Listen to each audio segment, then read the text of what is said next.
Hey guys, I'm back again, and I realized I didn't do a weekly update last week, so I'm going to combine it in this week's, and they are in no particular order.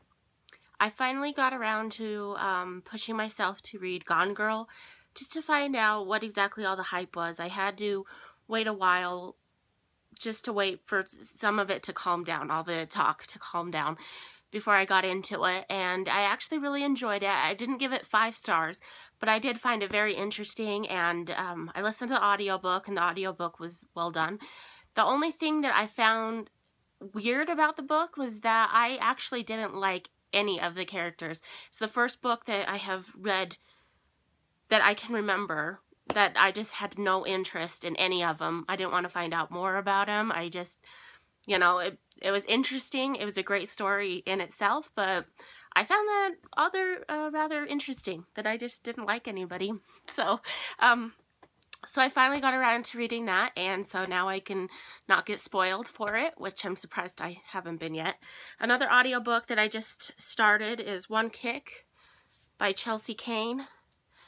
It's that cover, and so far I'm actually not really enjoying it. I like the beginning opening chapter where it's a family and they're in this secluded area in like a cabin, and people come knocking on their door, and it's a big FBI raid, and the little girl goes and deletes a whole bunch of files because that's what she's been, told to do in case of an emergency. And so then it kind of develops into the story about a child porn ring and how she was kidnapped when she was young, and she starts to get more interested in helping find other children that were in her situation. But here again, I'm not really exactly liking the characters, and I really loved that opening chapter, but then getting into the rest of the book is kind of slow going. So we'll see how that goes, and you never know, I might end up loving it. Let's see here. Just learning how to do all of this together. The next book I read, I don't actually have a cover in front of me for some reason. Let me try to do that while I talk about it. Was a middle grade story, and it was called Terror at Bottle Creek. And it's about a boy and his father who live on a houseboat and in Alabama. And the dad does like tours up and down the river, alligators, all kinds of weird creatures, among other things. There's the cover here. I don't know the best way to do this. I'll figure this out one of these days. And so what happens is the wife has just recently left them, the mom, and so the dad keeps going to try to make amends with the mom and leaving the kid there. And it just so happens that on this particular day that he goes, a hurricane hits, and so the houseboat gets washed away, and the kid and the neighbor girl, 2 girls, get caught up in this hurricane and end up having to survive. And there's all these dangerous animals. You've got snakes, you've got spiders, you've got bears, you've got wild hogs, and it's just this kid trying to keep them safe and then going to find help when there's trouble. So it's interesting because it's very action-packed. It's a survival story. Great for kids. Fun, entertaining middle grade read. I really enjoyed it, actually. So, and I think I also gave that one 4 stars. An interesting read that I read is called The Children's Home. Yes. And this one was a quick read. It was a very unusual story, something like Neil Gaiman or some might tell.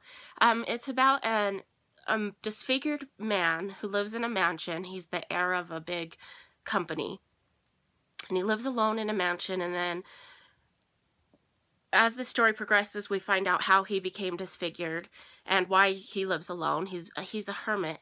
But one day a woman arrives, and she says, I'm here to take care of you, and begins taking care of him.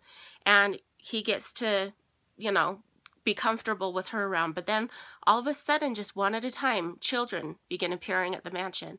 And he doesn't know where they're coming from and how many are going to come, just, children just keep coming. And so he also welcomes them into the house, and Engel, the woman that arrived, Engel, she also takes care of the children. But the children are very unusual. They come and go as they please. They think that they're in one room, but when they go looking for them, they can't find them anywhere. And we're talking about a lot of children, like 30 to 40 kids. But they all just seem to like disappear and come and go as they want. And then another day, a doctor comes, and he also ends up moving into the mansion. So you've got the doctor, Engel, the main character, the heir, who's disfigured, and these 40 kids. So it's just very unusual, and then soon people start coming and looking for the kids, and it's just the story of how this guy who's disfigured, you know, we learned about his past, how he became disfigured, his family, and then we start to learn about the children, and it's just kind of his growth and acceptance of what's happening, and having to step in and take control over things at some point. But anyway, that was a lot about a short story, because it's not very long at all, but I thought it very unusual and interesting. It really pulled me in. I love the atmosphere of the writing. It was very dark, you know, just like, it felt like cloudy the whole time, like I don't know the right wording, but anyway, very great atmosphere and great writing style in that one. I enjoyed it. And then another one that I read that was also along the unusual lines was Broken Dolls, and I don't know how to pronounce that author's name. But this is one I just recently finished, and I found it just to be something like out of the blue. I wasn't expecting it, but it's about a professor, and he turns dolls human. He puts a human consciousness inside of a doll. And so he has this one ballerina doll, and they've been living together forever, but then he brings another doll into the situation, and something goes wrong with the new doll, and she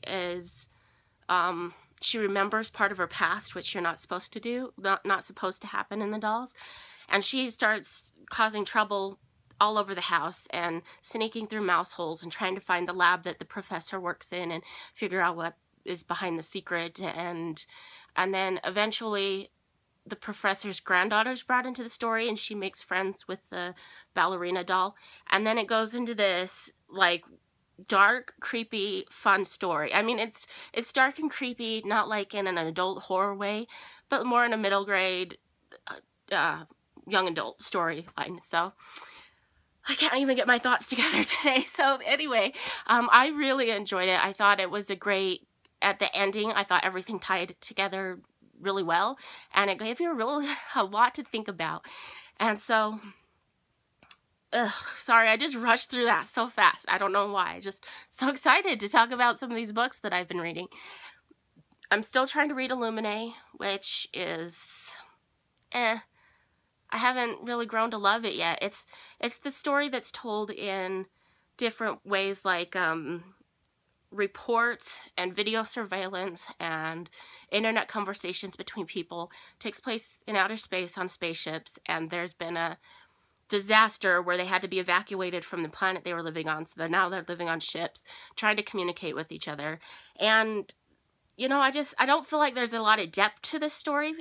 I'm barely 100 pages in, so I don't really feel there's a lot of depth, I don't really have the grasp of the whole setting, like what's going on where, and I don't like the character. I mean, I haven't gotten to know the characters well enough to say that I like them or not, because it's not written like a normal story with, you know, details and all of that. It's just pure report form. So we'll see how that goes, but it is the book club pick of the month for the Escape Club, so I'm gonna get through it, and I really hope that by the end of this story I know him well enough to actually say who my favorite character was, because right now it just is.